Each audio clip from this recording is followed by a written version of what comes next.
Ladies and gentlemen and variations thereof, welcome to the Selectives Lorecast, a casual Elder Scrolls podcast. My name is Rotten Deadite, and with me today are... My name is Andrew, also known as the White Guar. I am James, also known as Aramithius. And I am Nick, proud owner of an IKEA couch. And I'm Michael, also known as Scourgicus or Moonsugar Leader, and this is Mocha. Sounded really well practiced, considering that it's the first take we did today, and yet it sounds like we just rattled off four of them, and this is the fifth take. But no, I guess we're just sort of all in. So with the last it's a casual two cast, not a crappy cast. That's right. Yeah. Well, we're getting there. We got to rebrand first. So we've actually spent the last two episodes talking about the Alessian Order and the Marukhati Selectives, and we still haven't gotten it out of our system. We're still mining this vein, and there's still stuff down there.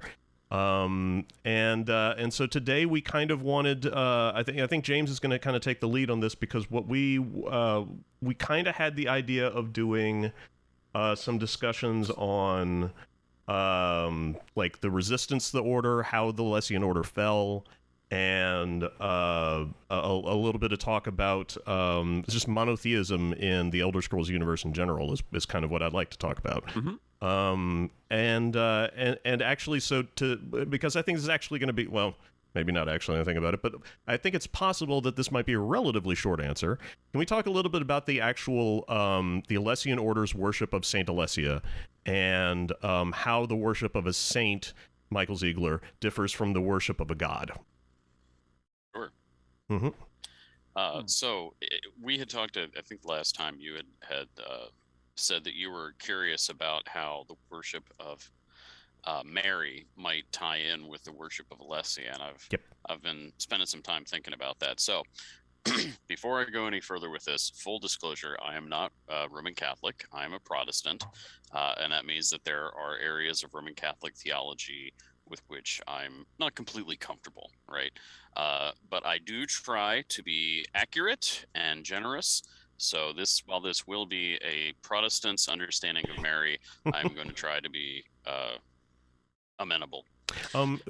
Really quick, can you briefly summarize like why that's different for Roman Catholics and Protestants? Oh, sure. Let's see. Shortest possible answer. Exactly. Yeah. So, yeah. So Christianity is not a monolithic religion, and what I mean by that is that there's a lot of variations, and some of those variations are severe, and a lot of the variations are really, really technical, so that like to the point that you would need a theology degree to understand them. For example, the very first one was based on the word James, Filioque. Yeah, filioque, and they were working on a doctrine, and there was a discussion about is it the Holy Spirit proceed from the Father through the Son, or from the Father and the Son? Yes. I think is that right? Yeah. Yes.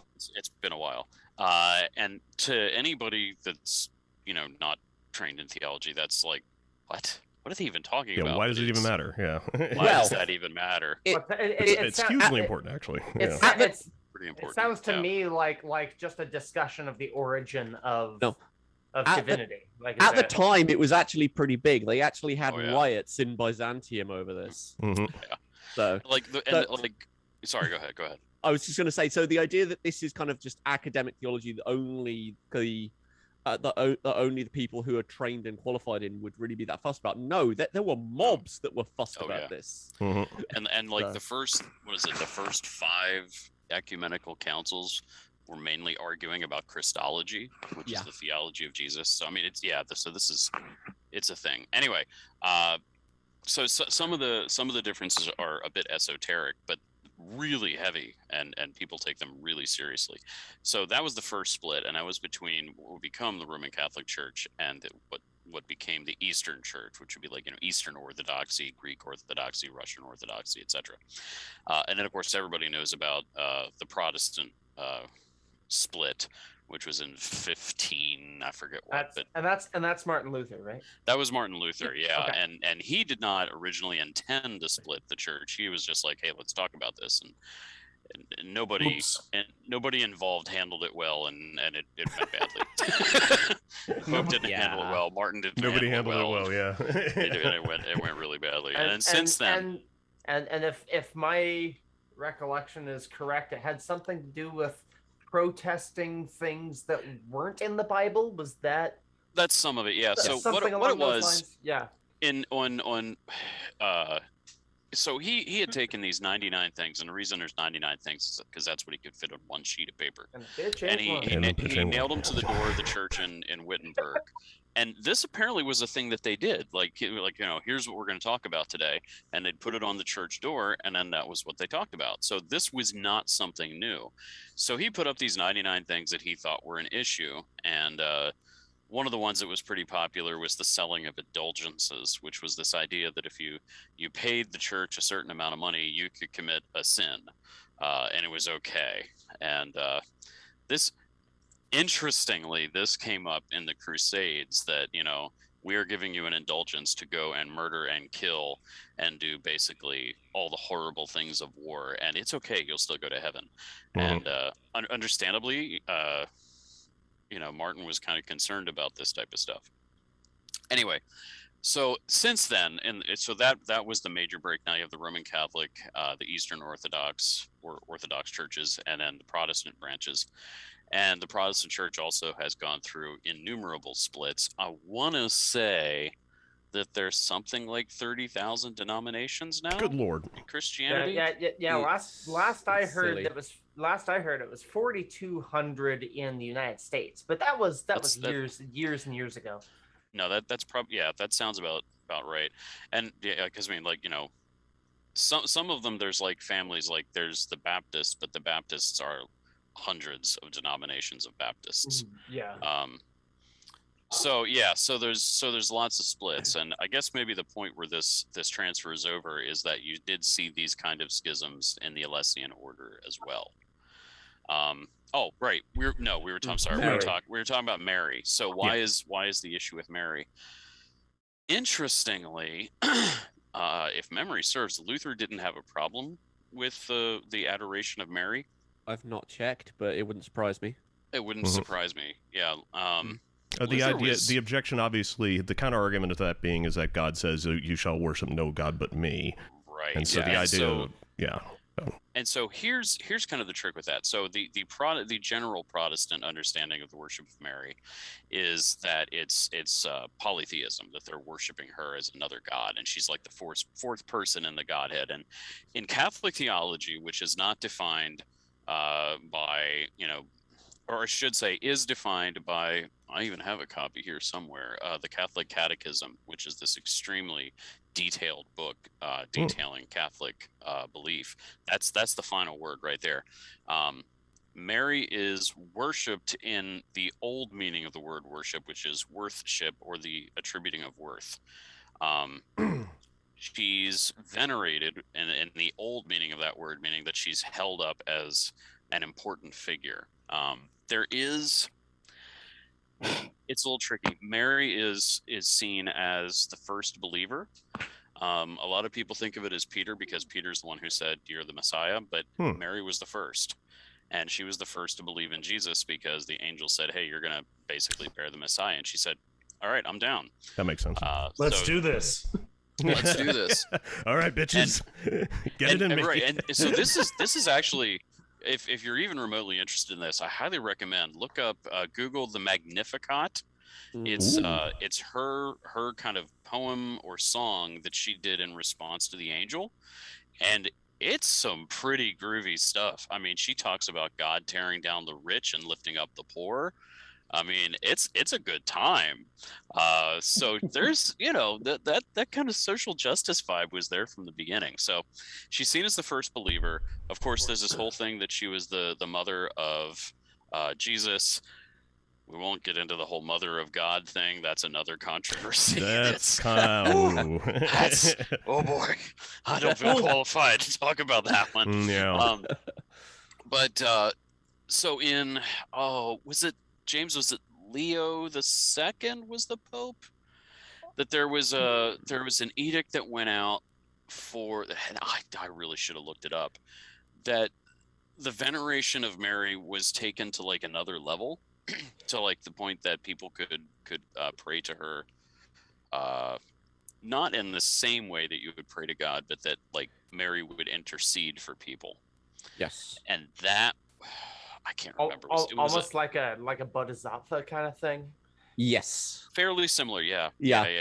And there is some vague scriptural backing, even in the Yeah. Protestant Bible for that. There's one of Paul's letters. I can't remember precisely which, where it's saying that they say that, well, because that letter says the prayer of a righteous man availeth much. right. And they say, well, if you get the saints who are already in heaven to pray for you, then that's the process. And so this is a more worthy way to do it. And that's kind of how Mary is kind of held up. Mary's kind of like, I don't think this is a term they use, but she's kind of like the queen of the saints in that sense. Mhm. She's like the head of the saints, and so she's God's if you get Mary to pray for secretary.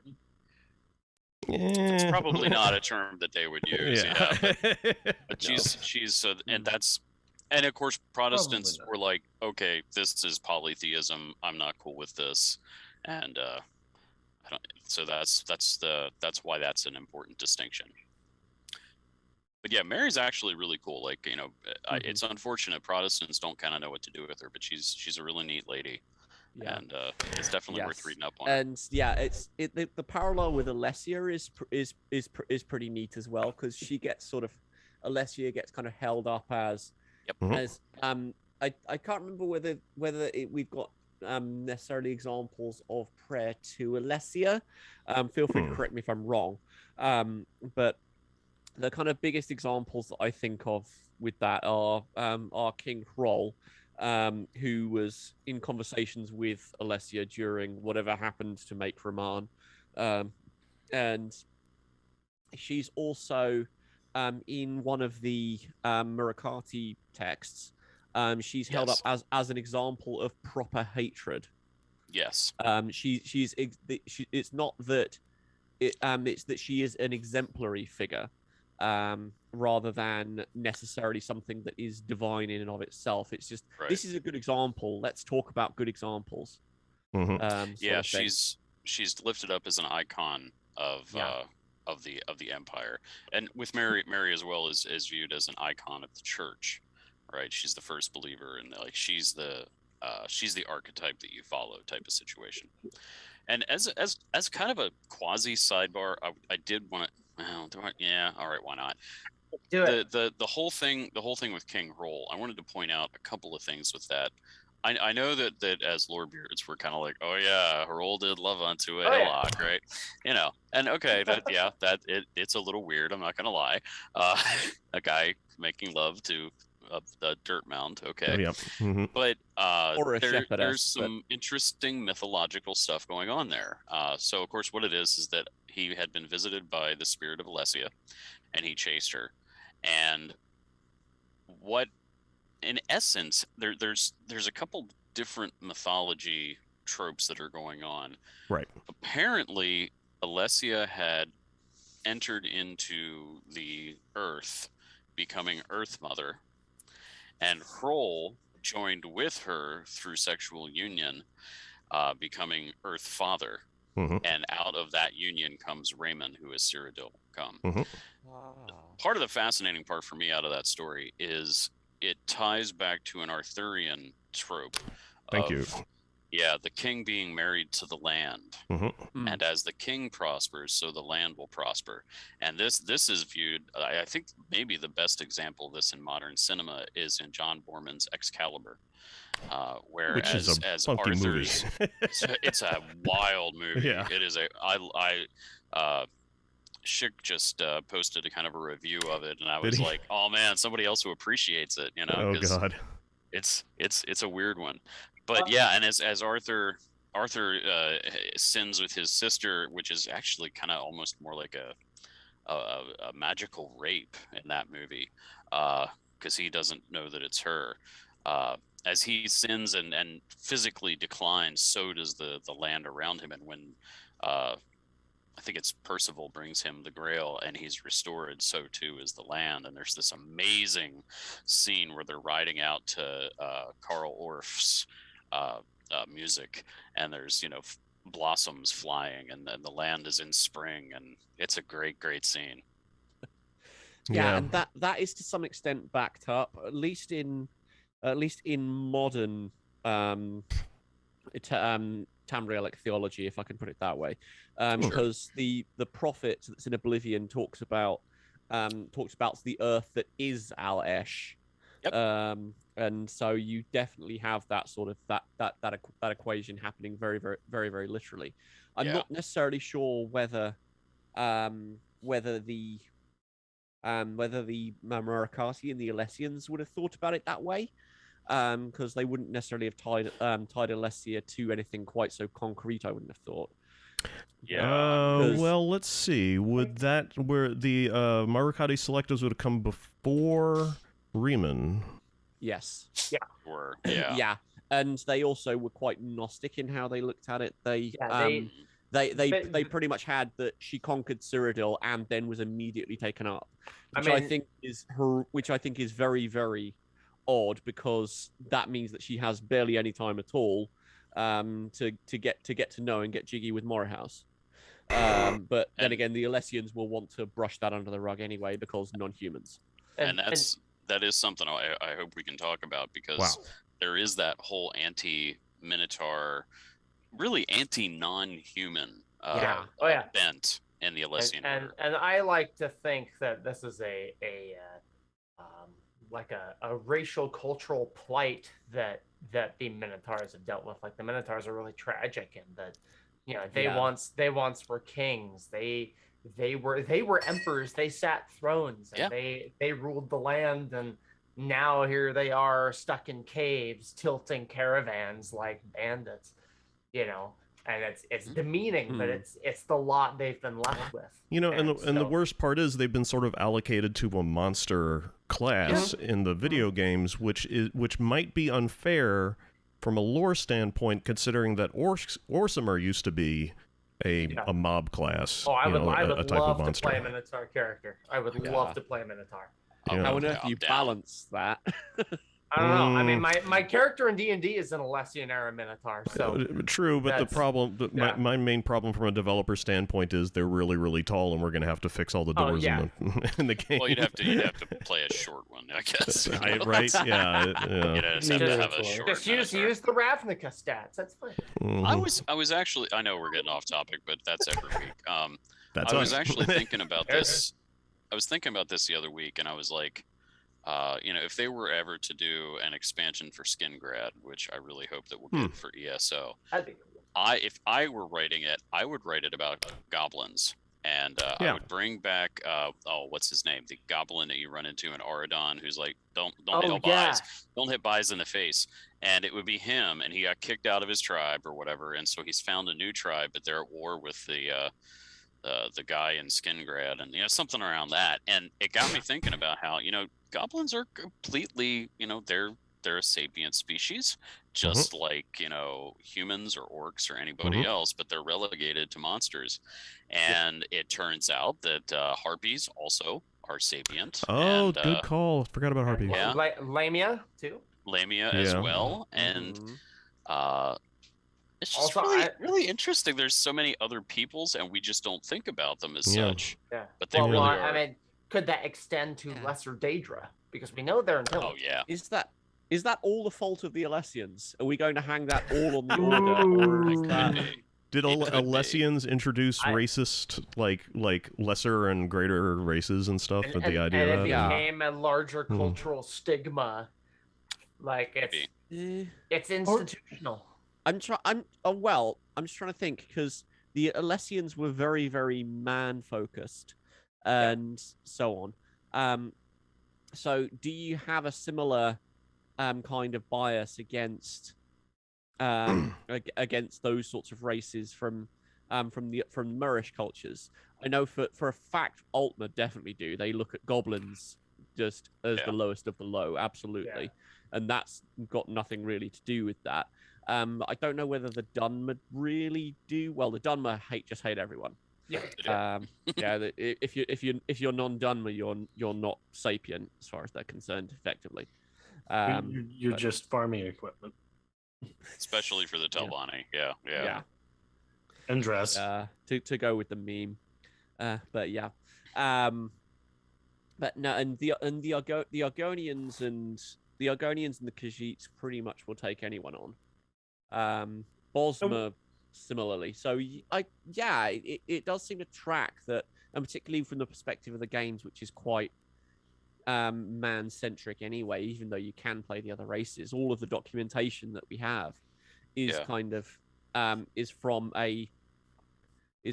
quite a human-centric perspective. It's all kind of either stuff that's been produced during the Septim Empire or stuff that's come around out of the ruins of the Second Empire. So yeah, we don't really have, apart from the fact that all the Alessian stuff got burned, it's still really, really man-centric, which is annoying. If it's not a purely cultural thing, could it have something to do with which races control towers? Yes, that would make sense. The problem is that you could, depending on who controls the towers, you could say any number of things are happening. Like it's sort of like the control sticks of the whole world, and and so it's kind of easy to blame anything that's happening on, I mean, that was when the Alessians took over the White Gold Tower and everything went crazy. I mean, what are you going to do? I mean, not so much the use of the power of the tower, more like the power of voodoo. More like a nuclear state. Do you don't do what? Like, you don't have to use a nuclear weapon to be classed as a nuclear state if you have nuclear weapons. Yes. Mm-hmm. So perhaps the major races of Tamriel are essentially the racial equivalent of nuclear states. Well, mark off long pause on your bingo sheets. That's an interesting idea. I'm trying to wrap my head around that, because I was going to go along the whole idea of nationalism and that it didn't really exist for the Alessians. But it kind of does. But the towers are kind of the focus of national identity for quite a few people. And so I'm just wondering whether you can say that like an attempt at something like the empire that the Alessians were attempting is even a good idea. But I mean, there has been some shifts in that because there wasn't really a unified Cyrodiilic identity until Raman. But that's more of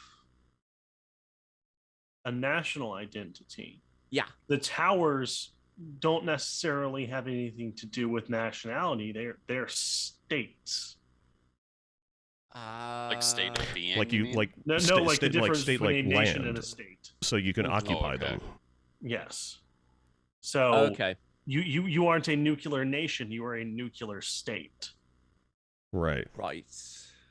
So it would be whichever tower held greatest dominion over a certain territory, that would possibly naturally lead to the development of a higher or of like racial hierarchy.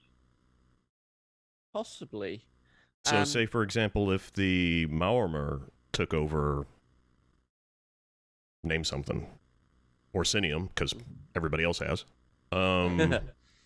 then what would be the effect of that, do you think, aside from politically? It wouldn't, because Orsinium doesn't have a tower. Yes, which is the one hole in this. Yeah. But the orcs created Orsinium through the use of a dragon break. Yeah. Through the the excise use of a tower. Well, in one instance of Orsinium, anyway. And that's enough. Oh, what? Which is possibly why, orcs aren't fully respected like the rest of the races. Herman, I like the way you think. Or does it? Dun dun dun. Yeah. But you could make the argument that if like the king in the land, Yeah. the whichever race controls the tower sees prosperity over the other races in that territory. See also ESO's explanation of the transformation of Cyrodiil from a jungle to a Greenland. Yeah. I'm trying to think actually, because I'm constantly knocking against the idea of the kind of the Alessians being a continent-spanning empire, and these kind of existing nations within it, or states within it. States is a better term, because you don't see the borders of the provinces change a heck of a lot at any point in Tamriel's history. That's actually a good point. Yeah. Really infuriating and very odd. Yeah, that they unless each tower is connected to a major earth bone, and the borders of the states are like reflecting that cranial earth bone. sutures. Yes, I like that. Yeah, that was exactly where I was going. That's That was an exactly where I was interesting going. idea. And if you think about the empires that kind of capture territory and then contract, and so on, going back to the Alessians, Skyrim. the first Nordic empire is the one I can think of. I think Roman was the first empire that actually managed to conquer territory with towers in it, because there's no accounts of there's no accounts. There's accounts of the first Nordic Empire conquering Morrowind and right the way up to High Rock, but they don't get Red Tower and they don't get Adamantia. Right. The Alessians did fight. I think the Needs in High Rock. They did.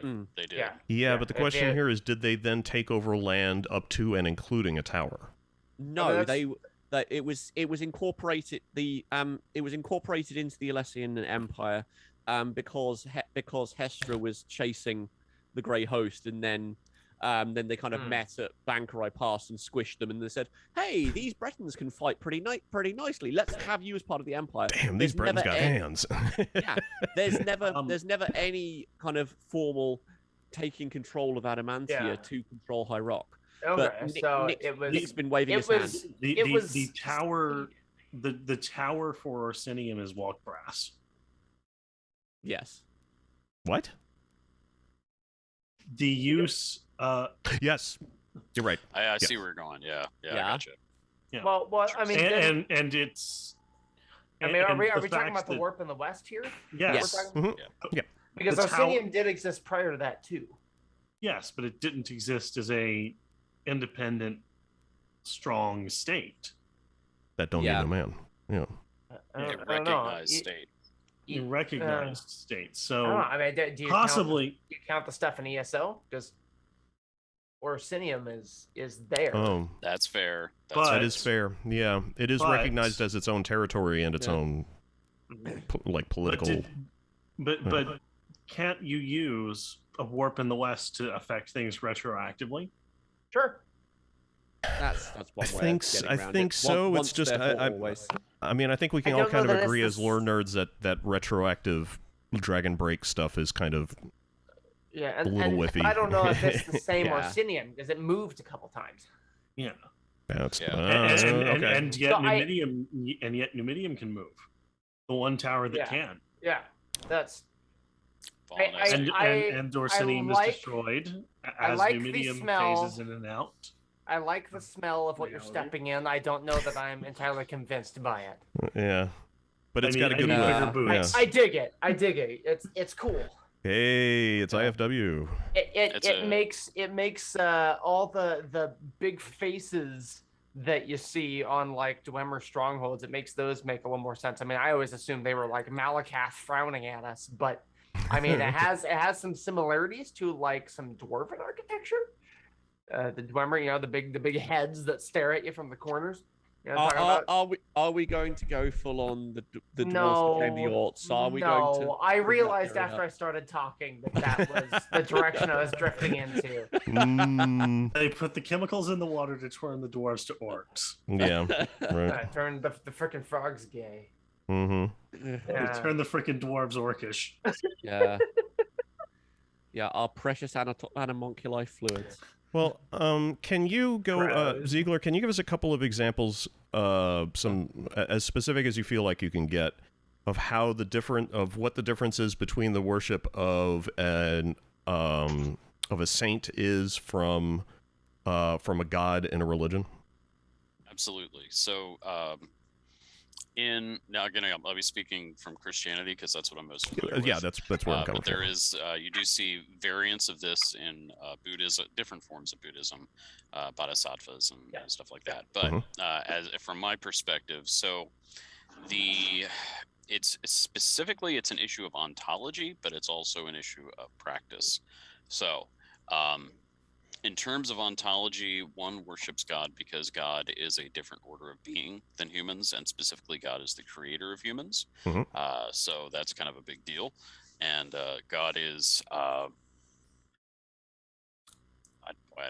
you could probably just put a period at the end of that. You could probably just put God is, yeah. We'll just go with that. That's but in terms of saints would be humans who lived lives that in some way or another were exemplary and worthy of imitation is usually like the best way to put it. And so like my guy Saint Francis of Assisi was someone who was extremely interested in care for creation and for animals. There's fun stories of him actually preaching the gospel to animals, which Mocha's not sure how she feels about that. She's like, it might have been more instructive to give treats. Yeah. Catholicism does have a good ring to it, though. Yeah, but so but just different things about his life. Like he was a really cool guy, and so people said, "Hey, this is somebody that we should be emulating." In Catholicism, it goes further in that, just as James had said earlier, that there is scripture about the prayer of a righteous man availeth much. Right. So you have someone who is exemplary in their faith, and there is there's certain things in scripture that suggest that the dead, and especially the righteous dead, are aware of what we're doing, and that we can communicate to them when we need help, or we can use a little extra prayer or support, that type of thing. And so they would be able to pray for us, just as, say, I might ask a friend of mine to pray for me because, like this past week I had a cold, right? That type of thing. And so the worship then is not the worship that, say, you would give to Saint Francis is not the same, because you're not like, okay, Saint Francis, you made me. No, it's not that. It's more so that he's an example, and that he's a brother who's kind of, he's better in the faith than I am. He's got his stuff together more than me. Is that fair, James? Yeah, I think so. I think that's fair. I also think that we possibly need to make a bit more of a distinction with the Elder Scrolls in terms of saints as well, because there is definitely a distinction between saints and gods, and there's that idea of kind of righteous emulation is absolutely there, particularly with regards to Dunmurry faith. Cyrodiilic saints feel a little different. They are kind of a bit more in the background, but also with much more diverse origins. It's to a degree, I think, that the Alessian Order was trying to do with saints what the church has previously done with pagan gods, as in the sense of, if you had a pagan god, make them a saint, carry on venerating them on their established day. That's effectively what the bodhisattvas are too, and just in a Buddhist sense, taking the ancestors that are being worshipped and converting them into bodhisattvas so that they could fit that into Buddha.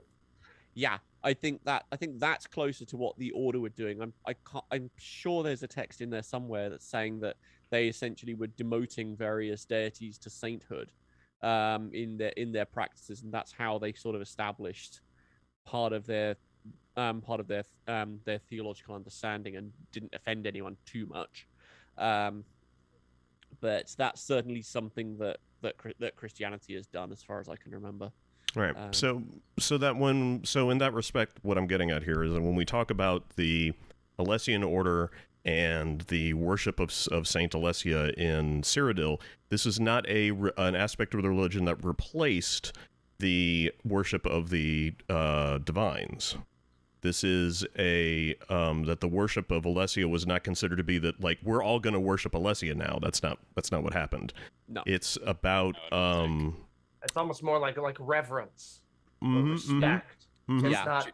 I mean, I mean, my question comes to. I mean, what about like patron saints? Because I mean, people will make prayers to specific saints, right? You know, the patron saint of travel or something, right? You know, or who's the patron saint of drug deals? There's a Pablo Escobar. no, there's an actual saint though. There is. Yeah, there is. Yeah, he was mentioned in there Breaking really? Bad. Yeah. Yeah, he's mentioned in I didn't Breaking know Bad. that. Yeah. It's actually really interesting. I fell down that rabbit hole once. Yeah, I forgot all of it, but it was really, really cool. Mhm. I can't remember So anymore. I mean, boy, theologically, it probably would be the same as like praying to any saint. This is somebody that I want to emulate, but also, you know, help me out, bro. Help me be like you. Yeah, probably. Yeah, definitely. Well, absolutely. And again, Protestant perspective, there is definitely a sense in which when you have a patron saint or a saint that you feel closer to, that there's probably some similarities, and that there's things in them that you want to see realized in yourself. I don't, as again, I'm a Protestant, so I don't have a patron saint, you know, specifically, but if I did, for me, it would probably be Saint Brendan, who is an Irish saint, and I probably just told you way too much about myself. And he is one of the 1.5 million people who possibly discovered America. I don't yeah, one of those. But he went on a journey and had these crazy experiences, and really cool guy. And so I don't pray to him because I'm not Catholic. But yeah, and so I do think that there's definitely like a vibe of like, okay, yeah, there's someone that their story resonates with me. Right. But I do think to go back to the thing with Mary, I do think that Alessia does have a very Marian kind of vibe to the Alessians. Yeah, it's less so the mother of God and more the mother of the land. Yeah, and I mean, going back to Hurl. There is a curious thing. Now, I can't point out specifics. James, maybe you'll know them, but there are certain mystics in Catholic tradition, usually monks, whose writings about Mary could be interpreted to border on the sexual. Oh, you're talking like Saint Teresa of Avila and stuff like that. Well, I don't know. Well, I'm not like, I've read some of her stuff, but I'm not familiar enough with it. But yeah, like that whole kind of Discalced Carmelite, like Saint John of the Cross, who is my guy.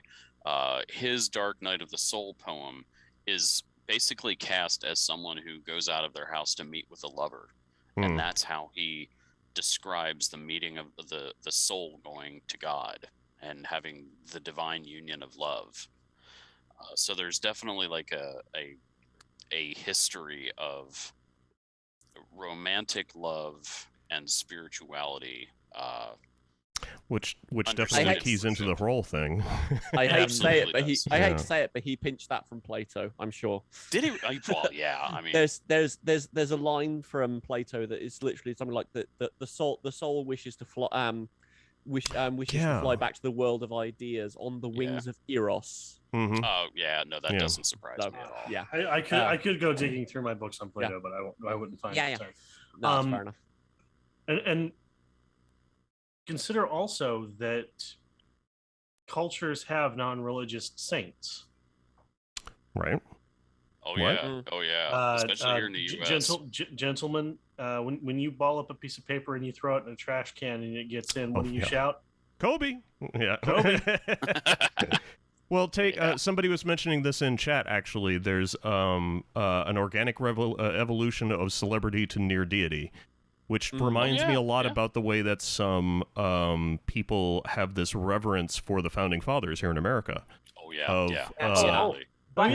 This is George Washington's personal favorite drink. James can tell you everything. Well, I was going to say that James can tell you a whole lot about remember the 5th of November. Yeah. Well, did anyone play BioShock Infinite? Yes. Yeah, there was a lot of founding father worship in it, Yeah, like there is. statues of them, like deifying them. And I thought that was such a cool world building kind of thing. That you know, that's tied to reality but distended from it. I think was really interesting. But and this happened historically with Alexander the Great.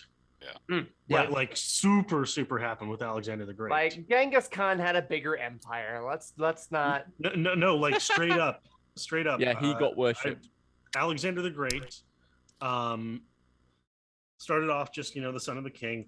Yeah. Obviously, there's demigod connections to that because of course there are because you're a kings and gods. There's always a divine link. But then instead of demigod, through family relation, the prophet, there was a village in Egypt that he went to where somebody it was probably a mistranslation on their part, but they called Alexander the son of Zeus. So Alexander then just took that and ran with it. Of course he did. And then how very Quetzalcoatl of him. Yes. I just watched that movie last night. We have to talk. I saw it too. Yeah. I'm leaving before that talk because I've avoided literally everything but one poster. Yeah, I haven't seen it yet either. So But then if you actually look up Roman statues of Helios, they are of Alexander. Alexander went throughout about 3 times of his own, or about 3 times the length of his own lifetime. He was literally a god. He was Helios in many parts of the world. Interesting. And it's absolutely something that you can get when you have somebody who takes over a role in society like the emperor or something like that, who at that point, or like a pharaoh, where your culture dictates that this person is a god or akin to it, very much related to a god in some way. But what I find that's really fascinating is, like we were just talking about, with the idea of people who are never presented as gods, but just the status of legend that they are eventually raised to by history and folk tale, begins to approach something akin to worship. See also people like we lost IFW. Sorry. People like Einstein. Right. Oh yeah. So there's George Washington, 6 foot 20 6 foot 200 pounds, something I can't remember. 6 foot 20, fucking killing for fun. Yeah. Yeah. Yeah. That's a reference I didn't expect to hear today. JFK and Camelot. We do this a lot here in America. Oh yeah. Oh dear. Absolutely. Yeah. Which that's a whole. Ooh, boy, talk about mixing mythologies, but wow. Yeah. A cricketer who has his own Hindu temple. Yeah. Yeah.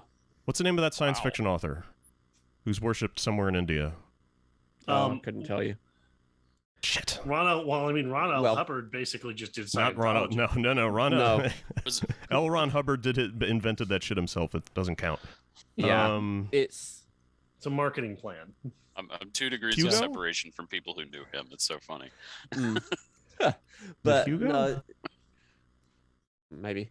But there's also it's bizarre that kind of we're kind of discussing kind of religious ferment and how these things turn up. And Nibonay is absolutely one of the places where that sort of stuff happens. Oh yeah. and then you get the Alessian Order on top of that, kind of emerging from that, which is bizarre.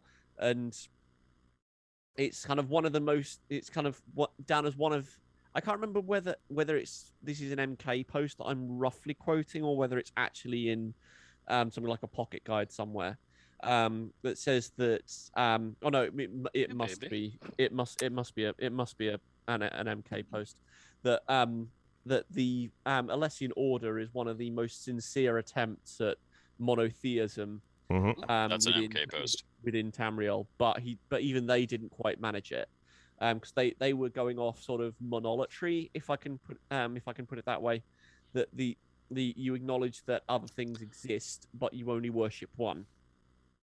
And that's kind of the reason why I brought this up in the first place, was that post saying that the Alessian Order was something like monotheism. It's Jesus, Ziegler, you're like a magnet. This is Shadow Lily. Oh my god. And we get the asshole. That's fantastic. Yeah. And the reason why and that about you now. that post about the whole about the Alessian Order as a monotheistic religion was really interesting to me, because it takes as anybody who's studied any Elder Scrolls lore for 10 fucking seconds will tell you, it takes a lot of work to create a monotheistic religion in a universe where the gods are right there and they will talk directly to you. Oh yeah. And yeah, You're and not so, a god. You're just a figment of my imagination. Yeah, right. So it's very and the reason why I also wanted to mention that was because the amount of work that you would have to go through to encourage and a culture to switch to monotheism would eventually start, that encouragement, I would imagine, would eventually start to resemble force. Yes. Yeah. Which brings me to the fall of the Alessian Empire.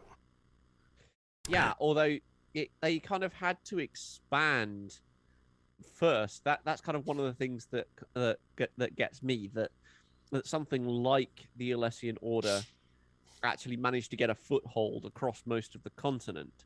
It's not like they had their own kind of little tribe of Imga Fremen that they kind of marched out across Tamriel, and there were kind of blue-eyed monkeys conquering everyone. Alessia is a killing word. Well, it has I'd play that expansion. Yeah, right. Yeah. It has a it was the end of the of Tatterdemelion. You discover that the word Dovahkiin, when you say it, is a Thum, and you get this this new ability, and basically what it does is it explodes all enemy flagged NPCs within a certain radius. That's awesome. Everybody just explodes into a cloud of gore, and yeah. Nice. But what I was going to say was this is, I should say, in the run up to the fall of the Alessian Empire, we've got a number of very warlike behavior from the Alessian Order, including the destruction of several Allied what's the word I'm looking for? City-states or something? Allied territories, which one assumes were still in existence because these were Alliads who assisted, or at least didn't get in the way of the rebellion. Yeah. From which we can sort of assume that this is something that they did, to their friends in a way, that these were Alliads who were not, at the very least, considered to be enemies. They were, friendly Alliads, and then the Alessians just sort of got a hair up their ass and decided that, we didn't get enough Alliad blood on our swords, and and then a bunch of Alliads died, with their last thoughts being, "Oh God, those bastards were right." Yeah, son of a bitch. Yeah. Well, we probably should have listened. Yeah, well, that it kind of I'm just kind of reminded of the idea of when they came for Came for the Daedra worshippers, and I said nothing. When they came for the Catholics, I didn't say anything because I wasn't Catholic. When they came for the socialists, I didn't say anything. I'd imagine it would be something like that. And Owen and I had exactly the same thought at the same moment. I didn't even see chat, but yes, it's exactly that mindset that that the Order can kind of build up that power over the next few hundred years, independently from the Aelids who helped Alessia herself, and then they can kind of start enacting their own agenda when they have the power to pull it off. Well, and just kind of rolling it up. And this is a very good estimation of exactly what happened, because the Alessian rebellion happened in First Era triple digits. Yeah, it was 242. It was a good few hundred years before the Middle Dawn. And the War of Righteousness happens when the Colovian estates rebel against the Alessian Empire, and that's in First Era 2321. An astonishing amount of time that the Alessian Empire lasts. Or, depending on some text you read, around about the year 700, but that's Dragon Break. Okay. Right. True. Yeah. And so this is also after the Alessian Empire loses the support of Hierarch. Yes. Which it had been a part of for a comparatively brief amount of time. As a matter of fact, that would have been... Yeah, Hestro is... Why does the Alessian Order lose the support of Hierarch? Well, the UESP would suggest... Well, okay. All right. First off, Hierarch is admitted in 1029. Cool. So that's 1,000 years, roughly. Almost well over 1,000. It's 2,700 years, almost. Okay.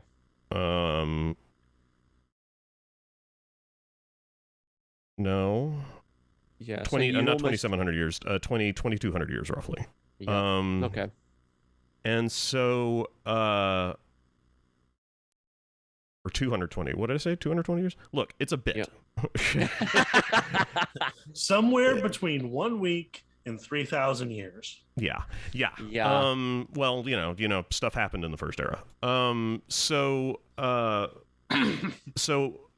Hierarch, according to the UESP, secedes from the Alessian Empire as a response to the excesses of the Alessian Order. Now, this is also the same reason that the Colovian states rebelled. It's because the Alessian Order had become bloated, air quotes. The priests that were running the Alessian Order were basically just, corrupt and awful and etc., which makes a lot of sense considering the fact that this, and once again, I want to remind what we talked about in the last episode, where you have when you have an organization where the legal a primary legal assertion is guilty until proven innocent. What you're saying is that you're placing a great deal of emphasis and reliance on your law enforcement agencies to be right out of the gate. So the moment that you are brought in front of a court, the court is making an assumption that the law enforcement officer that brought you there is already correct. And that he wouldn't have brought you in front of the court unless you were already guilty, and that therefore it is now time for you to prove that he's wrong, which is going to be tricky. So one of the things that's almost guaranteed to happen. Oh, shut up. One of the things that's almost guaranteed to happen in a scenario like that is that you are going to get an extremely bloated and corrupt bureaucracy, because you all of a sudden you have to support and train your law enforcement. And in other words, when I say law enforcement, I'm also talking about your legal bureaucracy in general. All of a sudden has to have at least the smell of flawlessness. And couldn't that be achieved through the power of magic that compels truth? Yes, I remember this. Yeah, exactly. And that is arguably one of the utilities that was being used, at least at first, because the thing is, like, when you're establishing these cultural ideas, they have to come from a place. They have to at least start in a place that seems plausible to the people who are that it's being inflicted on. Because because culturally you can't say if the police officers bring somebody in front of the court, they're assumed guilty. If the police officers can then bring anybody in front of the court, then that includes the people who are making the laws. So you have to convince them that you're right, that this idea is a good idea, in order for them to agree to be part of it. There has to be buy-in, in other words. But were they? Well, you can imagine scenarios where they didn't have to be. But the one irritating thing, because I mean, an interesting idea that you could present is that, well, what if this legal process was flawed, was corrupt from the get-go, and that everybody was on the take, and that this was something that all judges and legal officers and so on were all like, on the sly, kind of wink, wink, nudge, nudge. We just make this stuff happen. We were just keeping the peace, shutting up people, whatever. You can pitch that as an idea, but a much more realistic approach would be to say that you have to, that at some point or another you were able to. The problem with people is that some of them are irritatingly honorable. Okay, and that eventually it will get to the point, especially when you consider the fact that this is a culture based on a religion. You're going to have to come up with with something to make the goodies happy, and that is, like I said, the smell of honesty, the smell of goodness. The truthiness, to use a Stephen Colbert term. The problem is that's not even a Stephen Colbert term. That's just a word now.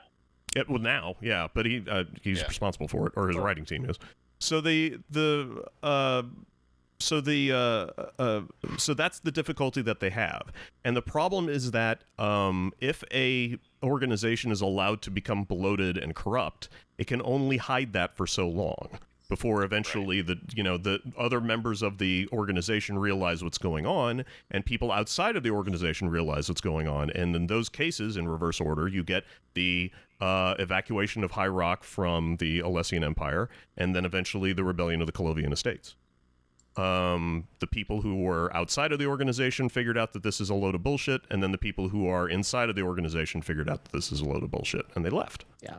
And you've also got the I can't remember whether Wolfarth's rebellion is prior to the revolt, prior to the Colovian revolt or not, because he basically essentially just came to power in Skyrim and just forcibly reinstated the Nordic pantheon.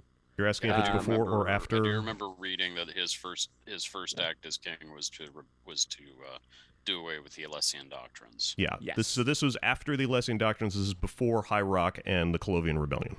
Oh, okay. So Skyrim was the first domino. I wonder if that's why, in some far down the line sense, I wonder if that's why Reachmen are okay with working with Minotaurs, because the Alessian doctrines have been thrown out. They kind of had that in common with them. Yeah, it would stand to reason though that would have more cultural, ripple effects later on. So, I mean, if we saw more of these beast races, to use a not necessarily accurate term, you would think there would be more of them just kind of accepted into society. Just, the butcher down the street happens to be a Minotaur. I don't know about that. A Minotaur butcher might be a little bit weird, what with them kind of looking like bulls. Yeah. Eat beef. Yeah, my Minotaur doesn't eat meat. He's a vegetarian. But nice. I love Minotaurs. Yes, some of my best friends are Minotaurs. Yes, but even fish, though. He'll eat fish. Yeah. Even if Minotaurs are pescatarian, if I had the choice between a Minotaur butcher that was still serving beef, at least he knows when it's fresh. That's kind of like something feels off here. This is like feeding your pig bacon. Yeah. I'm sorry. I'm just trying to process the chronology of I got the timeline open right here. Just because if we're trying to link that back to the Reachmen, you had the Nordic conquest of High Rock and so on, and then the Dareni forcibly retake the Reach off of the Nordic Empire when that collapses. That happens, I want to say, around about the 460s of the First Era. Hold on, I'll tell you. And I think that's a good bet.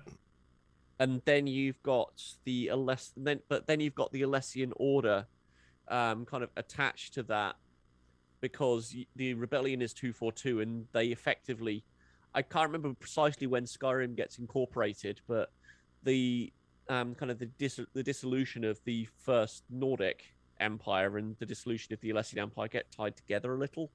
And so, but the Dareni kind of forcibly retake the Reach and resettle it very aggressively.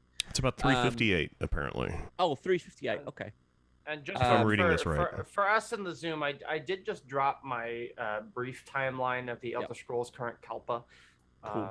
which I tried to put it all visually in there as best I could. I'll drop it in chat too, although I will warn you, my website is having some malware issues. So if anything fishy comes up and it's not immediately an image of a timeline, then close it. Run. Yeah. Yeah. Don't click on anything. Yep. I've been fighting with this thing for a year. Yeah, but there's that sort of thing of the Reach's order, but I'm not sure that unless we're kind of tying the Dareni in with the misfits and non-humans of Tamriel, that that the Reach would necessarily be falling in with the Minotaurs, because around about that sort of time, I'd imagine that Minotaurs are still quite a symbol of Cyrodiil. No, it's kind of difficult to tell. But the Alessian Order would have probably kind of snuffed quite a bit of that out, I imagine. It's basic the reason for High Rock kind of kicking off, as I remember it, is that the Alessians were getting more aggressive and more strident in kind of imposing their religion. It wasn't necessarily because the words of it in the text are like, Bretons are hardly ever given to excessive religion, or something like that.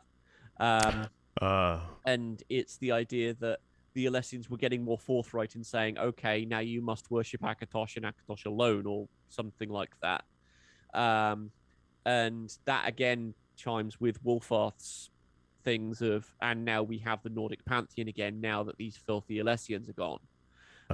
First era 500 is the reign of High King Wolfarth. Oh, okay, cool. Okay. I've also got here, Clan Dareni conquers High Rock and large parts of Skyrim and Hammerfell in 477. So...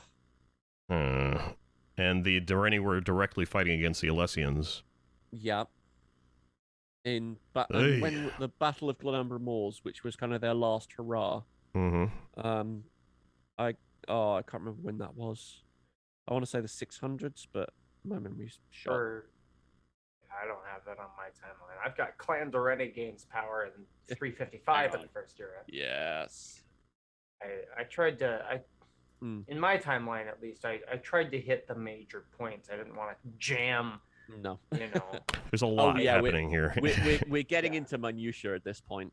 But I kind of find it interesting that there's that rejection of the religious element, because that's what sort of made me think of, are we getting nationalism in Tamriel at this point? That's a good question. Yeah.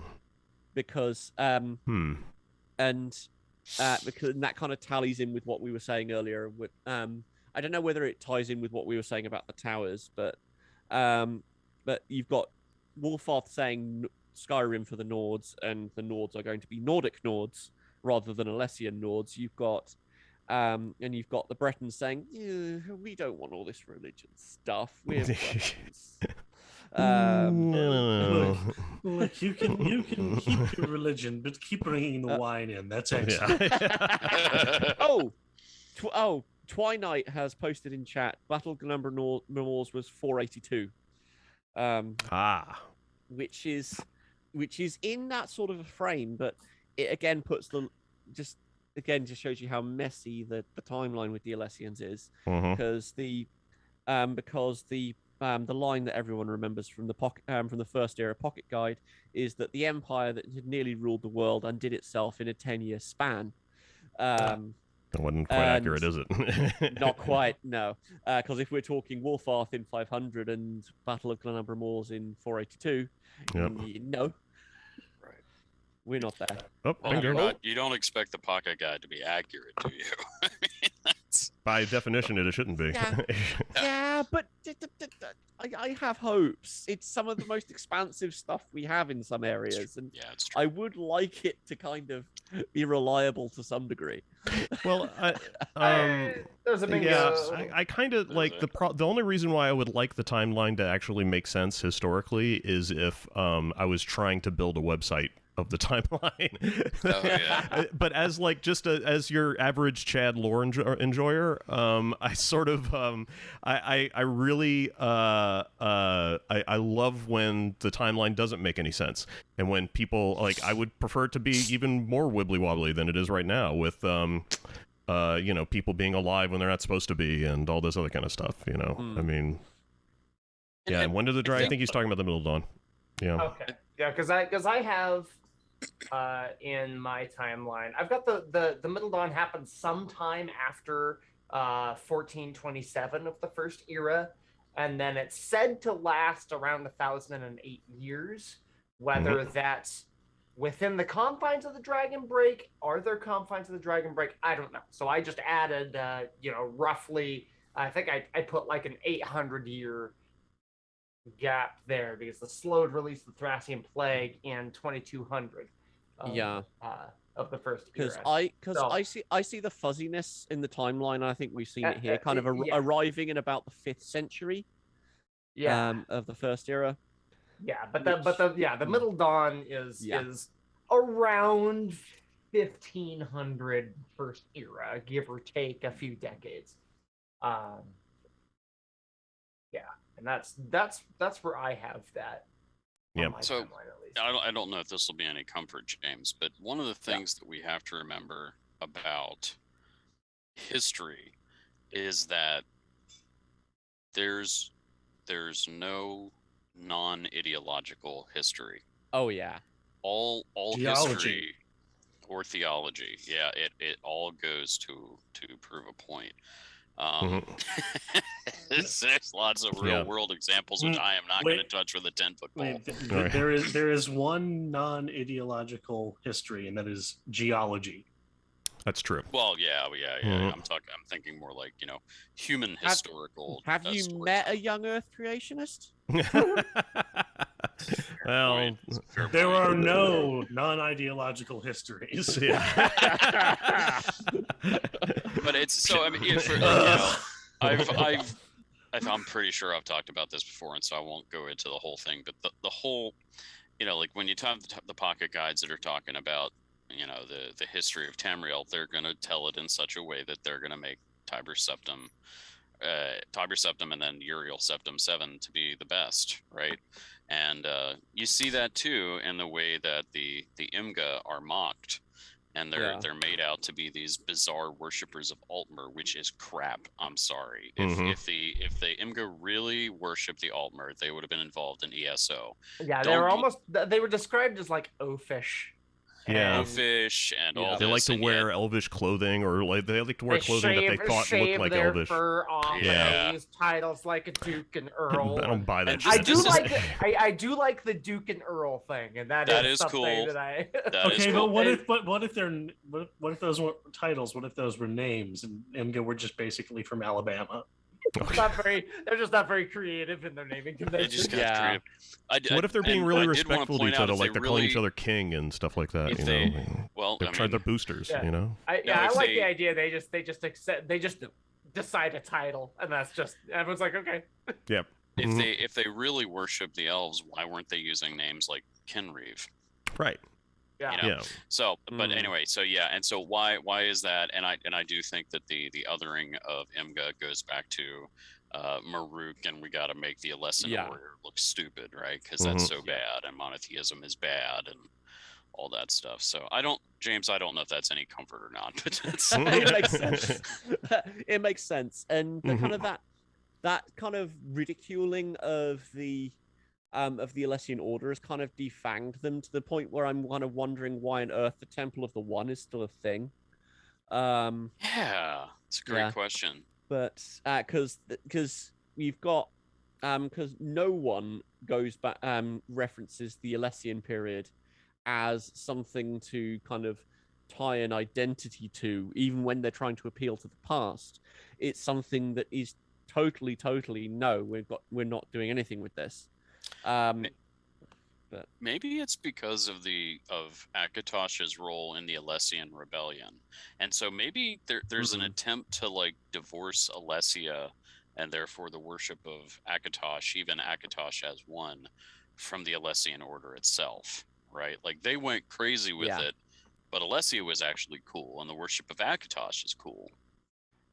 And that's why when you have the image of Talos, it's an image of Akatosh where you have the human and the dragon. Yeah. I just had this image of. Did you ever see that terrible video of the preacher trying to do like a Jesus rap? Oh no. And yeah, you know what I'm talking about. Like I'm kind of imagining something like that, but talking about how Alessia and Akatosh are cool and like. I can only imagine wearing sunglasses, What's going on, fellow teenagers? Really, really cheesy, like 90s. Right. You know? He's got his hat on. Yeah. At an angle. Yeah. Yeah. Dad rap. Yeah. Oh, dear. Well.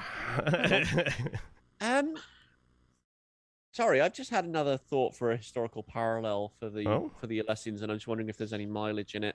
Okay. Either the Iranian Revolution, this came up. Somebody mentioned this last thing, I think. Or the idea of or the various revolutions, plural, in Egypt. Oh, it was the Haiti revolution. It was a revolution in Haiti. Haitian, yes. Haitian revolution. Yeah. Last episode. Yeah, different angle though. Oh, okay. Because the Haitian revolution didn't have any particularly religious elements to it. But the Iran one did, and we've all seen those before and after photos of like Iran, which looked like some kind of really like super unbelievably hip version of the United States in the 60s. Yeah. And then all of a sudden, like, you know, the Iranian, you know, religious revolution took over, and everybody's wearing, you know. It was never fun again. Yeah. I'm just wondering if there was a similar. Yeah, exactly. Yeah. Well, there's a difference between it being good and a difference between it being fun. Yeah. But I'm just wondering whether we can see the Alessian rebellion in a similar light. I mean, but all of those previous rebellions kind of had their or the ones that I'm thinking about, and I don't know whether you can. Actually, no, the Turks probably not, because it went almost the other way in some ways. Well, but also it's possibly a similar pattern. But Iran didn't really have a slavery element either. Yeah. No, I'm just thinking that revolution to overthrow the government.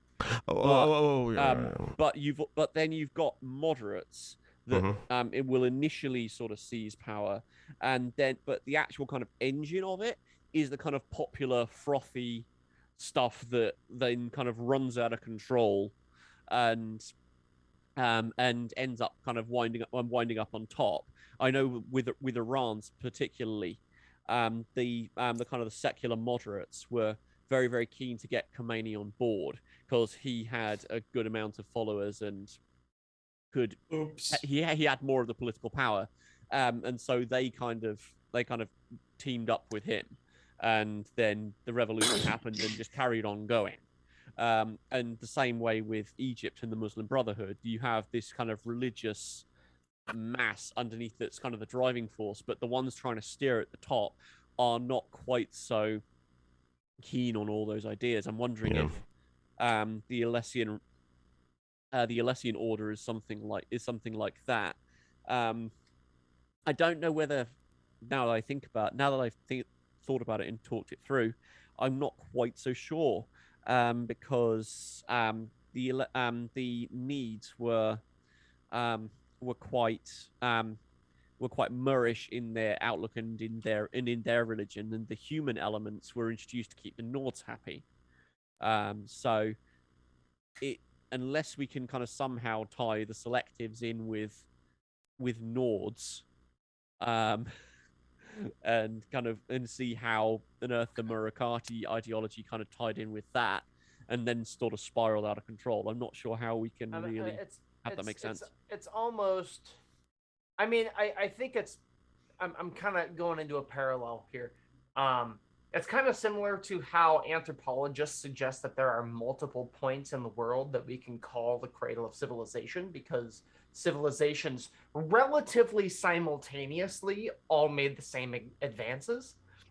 For agriculture and that kind of thing. I mean, within probably a couple thousand years of each other, less so maybe. So if that sort of thing is the case, then maybe Nords and the Marukhati Selectives kind of arrived at the same conclusion about manness, and that the elven taint of Akatosh and all of that. And so it's less so trying to connect the Nord to the Marukhati Selective, but rather seeing the similarities between two different points, if that makes sense. I mean, does that track, do you think? Or maybe there was just one incredibly annoying elf who went around talking about all these things. You can't do that. I'm an elf. And proceeded to just piss off two entire cultures. This water's too salty. I need you to make it not salty for me. Shut up, Ellenwood. I bet you don't get to the Cloud District very often. Right. Oh dear. So I think, what do you think? Did we cover the Empire versus Nation idea? I think so. Yeah, I think the idea that the Alessian Empire, air quotes, started off as a nation and then eventually became a conquering, became a state. Let's rule everything. A nationalist force. So,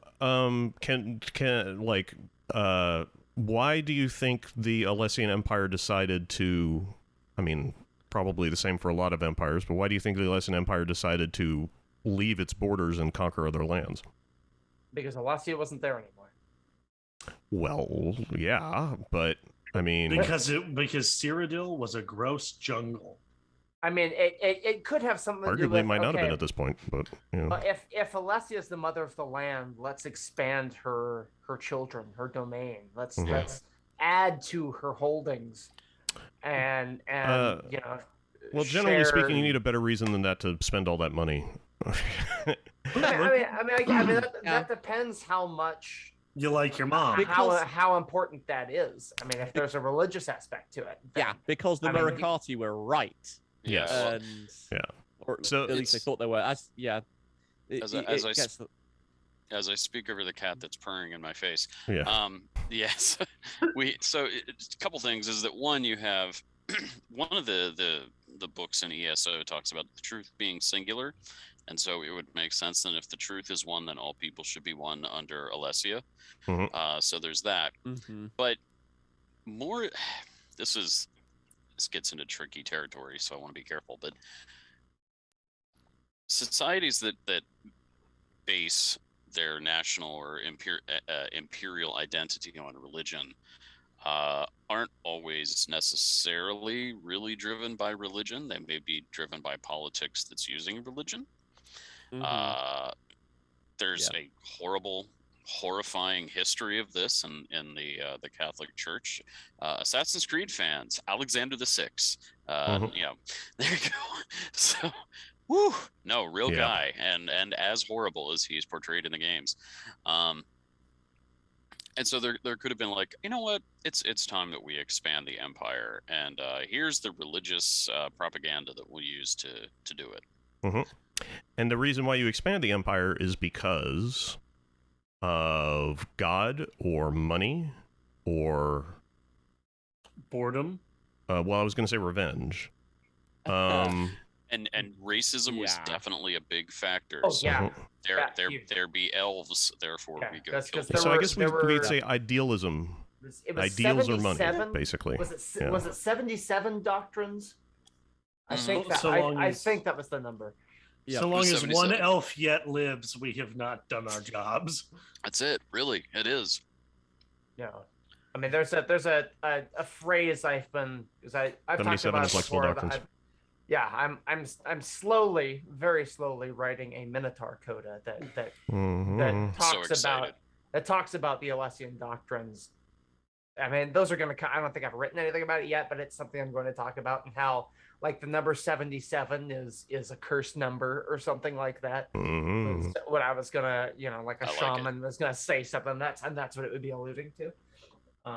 Then eventually it would become more salient that's what we're more obvious that's what we're talking about is the doctrines. So at the end of the day, from a history perspective, the reason why the Alessian Order or the Alessian Empire fell was because it was old and bloated.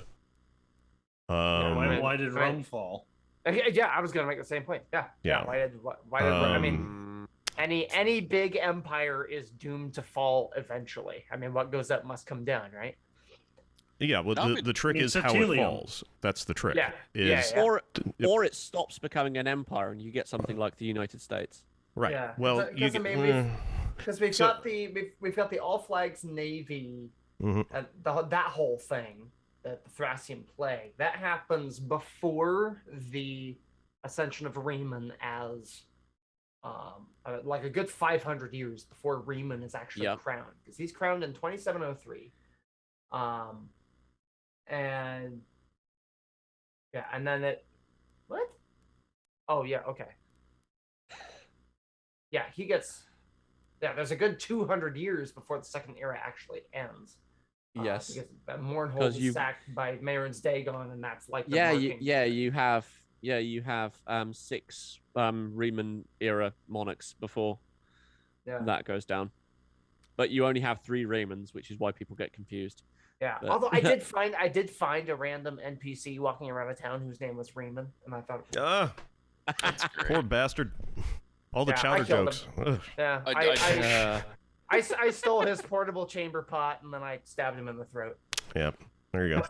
I do want to point out that one of the reasons that I kind of go for why the Alessian Empire fell, going back to the meta thing that I had mentioned, and I don't know, it was the first or second of these, that when your concept of freedom is based on mimetic violence, freedom to inflict upon the aliens what they did to us, if that's what your concept of freedom is, that's only going to narrow, right? To the point that it's just becomes nothing but our way or no way. Exactly. Which is what I was kind of trying to sidle alongside next to, is why the Alessian Order expanded, is because their concept of their birth, of what is good in their about their culture, is that they rebelled from the Aliads and waged war on the Aliads and fought and earned their own freedom. And that feeling of the need to rebel and violence and action, and the desire for action, is going to spill over from year to year to year, and until eventually hundreds of years down the line, you've got, well, we conquered the Aliads, we're badasses, we should just go pick a fight with High Rock, fucking A, and so and that means that you end up with this culture of expansion, and becoming an empire seems almost inevitable in that respect. It essentially leads to a cultural identity not unlike that of the Marine Corps. We're so insanely tough that we can do whatever we want, really. Laws of physics be damned. Now pass me the crayons. Yeah. No, you don't give a Marine crayon; he'll eat it. I'm not going to touch that one. Yeah. But no, and one of the things too is to kind of bring it up into current Tamrielic history is that because the Alessian ideal included racism, elves evil, men good, kill all elves. True.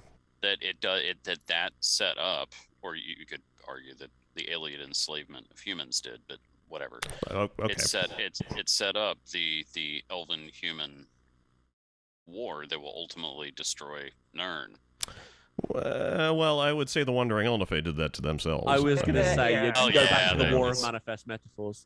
That's fair. Yeah. That's fair. Yeah. But it specifically manifested in the because it's in it. So you have more a perpetuation. Yeah. I mean, because you have a tertiary divide of the Elnafe that they became elves, they became men, they became beasts. And the beasts are just like, dude, why can't we all get along? And the men and elves are like, no, we must kill each other.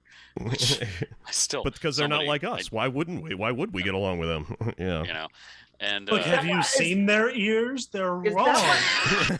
Is that what hunting is? Is the extermination of a different tertiary subset of Elnafe? So, I'm sorry, say that again. Hunting is, the killing of animals. Right. Could that have started as a warlike practice of killing Elnafe who are different than us? And Tamriel, probably. Yeah. Maybe. Yeah, I don't know. I mean, that's not really related. It's just kind of a thought that struck me. So at the end of the day, what we're looking at with the Alessian doctrines and the Alessian order in general, the Alessian Empire, is sort of like the prequel version of what we now consider to be the Cyrodiilic Empire. What we encounter in Skyrim, and very heavily in Oblivion, is the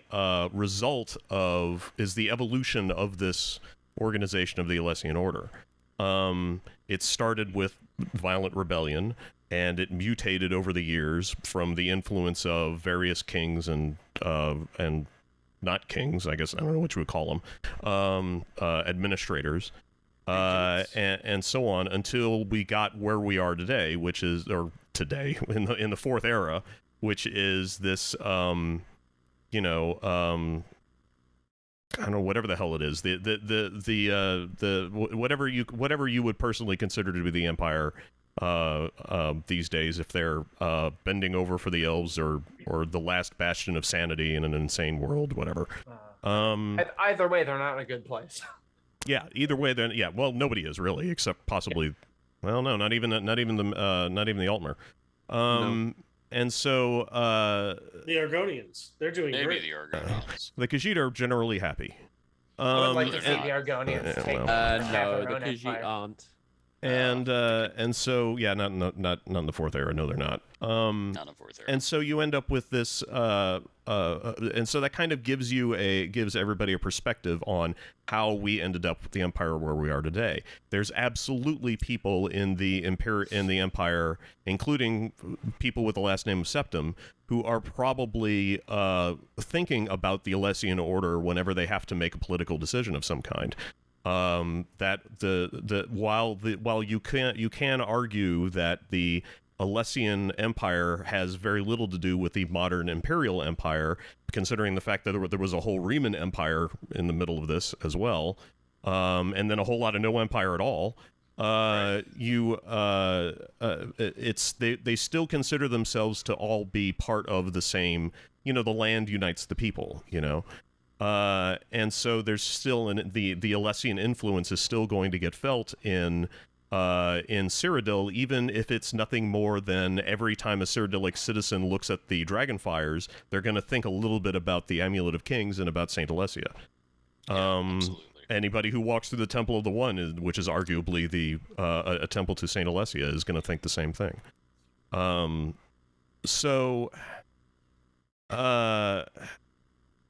That's just sort of like the cap that I wanted to put on all of this, is just a whole lot of Abner Tharn LARPing.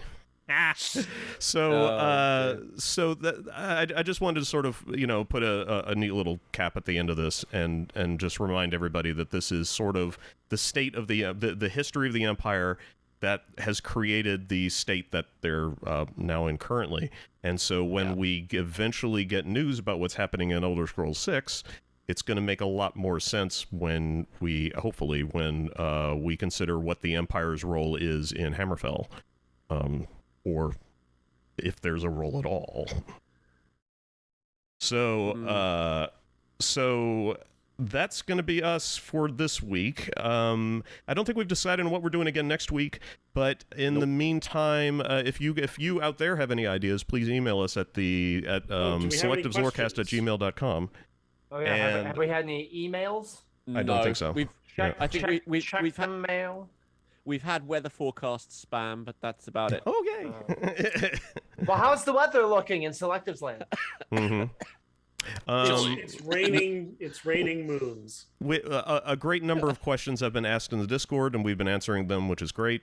If you can't wait for an email, or you don't want our business, or you don't want your business aired on the podcast, then feel free to jump into our Discord, which a link to which is in the channel description on Twitch, and now is showing up in the description of the YouTube videos because I finally screwed my head on straight.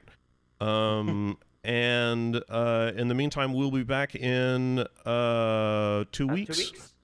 So thanks everybody. Goodbye. With an explanation of why Akatosh isn't real. Oh, okay. Good luck with that. Yeah.